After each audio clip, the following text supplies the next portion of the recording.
बात भोपाल की। बीजेपी ने मतदाता सूची पर सवाल उठाए हैं। हर विधानसभा से करीब 5,000 मतदाताओं के नाम काटने की शिकायत की गई है। तो बीजेपी ने राज्य निर्वाचन आयोग से ये शिकायत की है।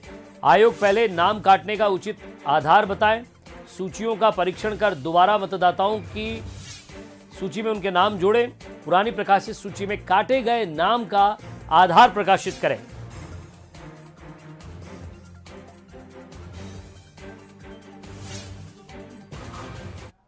निर्वाचन आयुक्त महोदय से मुलाकात की है। नगरीय निकाय की जो सूचियां प्रकाशित हुई हैं अभी, उनमें भारी विसंगतियां हैं। 5-5, 6-6 हज़ार नाम एक एक विधानसभा में काटे गए हैं। उसका मैंने बूथ वाइज भी उदाहरण हमने दिया है उनको।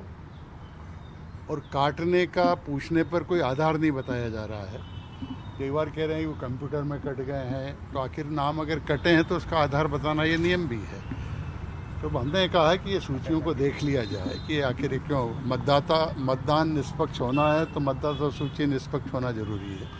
वो सूचियां देखी जाएं, उनमें आपत्तियां जो हैं उनको ठीक कराई जाए, उनका प्रकाशित करके जनता के लिए एक बार फिर अवसर दिया जाए कुछ दिन का, और फिर फाइनल प्रकाशित किया जाए। बूथों की सूची भी जारी कर दी जाए, और बीएलओ जो हैं अधिकृत, उसकी सूची भी पब्लिक के लिए भी जारी कर दी जाए, ताकि अगर किसी को कोई आपत्ति है तो वो उसको निराकरण करा सके। चलिए, इस शिकायत पर आखिर कांग्रेस ने क्या प्रतिक्रिया दी है, जरा वो भी सुन लेते हैं। आयोग में मतदाता सूचियों पर विवाद उठाकर चुनाव को आगे बढ़ाने की जो चाल चली गई है, उससे लगता है कि भारतीय जनता पार्टी घबराई हुई है और उसको अपनी जो है प्रत्याशित हार दिखाई पड़ रही है। अगर जो है मतदाता सूचियों में कोई कमी है तो सरकार किसकी है? ये तो सब बीजेपी ने ही तैयार करवाई। और दूसरी चीज़ ये है कि जब चुनाव के लिए इतनी तैयारियां और सारी चीज़ें चल रही थी, तब मतदाता सूची का ध्यान नहीं आया भारतीय जनता पार्टी। चलिए, और ज़्यादा बातचीत के लिए हमारे संवाददाता सूरज शर्मा हमारे साथ जुड़े, सीधे उनसे हम बातचीत करते हैं। सूरज, बीजेपी आरोप लगा रही है, तो दूसरी तरफ कांग्रेस कह रही है ये केवल डर है। आखिर इसकी सच्चाई क्या है? क्या वाकई नाम कटे हैं? और नाम कटे हैं तो किन किन लोगों के, किस किस इलाके की? ये तमाम सूची तो दे दी राज्य निर्वाचन आयोग को उन्होंने, लेकिन आखिर इसके पीछे कारण क्या है? किसने काटे, क्यों काटे? देखिए, पंचायत चुनाव के पहले एक बार फिर मतदाता सूची में गड़बड़ी का आरोप लगाने का दौर शुरू हो गया है। बीजेपी का खासतौर से कहना है, जिस तरीके से उन्होंने एक सूची दी है, खासतौर से दक्षिण पश्चिम की जो सूची है वो प्रयोग के तौर पर दी है, जिसमें करीब 5,000 ऐसे मतदाता हैं जिनका नाम सूची से कटा हुआ है। जबकि जब फैसले के पहले, जब 4 दिसंबर 2021 को जब चुनाव घोषित हुए थे, उस दौरान जो मतदाता सूची थी उसमें उन सभी के नाम जुड़े हुए थे। लेकिन जब चुनाव कैंसिल हुए और फिर उससे नई मतदाता सूची बनी, तो उसमें कहीं ना कहीं खासतौर से दक्षिण पश्चिम जो विधानसभा क्षेत्र है, वहाँ के अब करीब 5,000 मतदाताओं के नाम कटे हुए। शायद यही वजह है कि बीजेपी ने निर्वाचन आयोग से शिकायत की है और ये मांग भी की है कि यदि उनके नाम काटे गए हैं तो उसके पीछे आधार क्या है, किस वजह से उनके नाम काटे गए हैं, ये कोई आधार प्रकाशन में नहीं किया गया है। तो ऐसे में कहीं ना कहीं आयुक्त को एक ज्ञापन दिया है और ये मांग की है कि मध्य प्रदेश के कई विधानसभा क्षेत्रों से शिकायतें आई हैं, लेकिन प्रारंभिक रूप से दक्षिण पश्चिम का हवाला दिया है और करीब 5,000 मतदाताओं के नाम दिए हैं।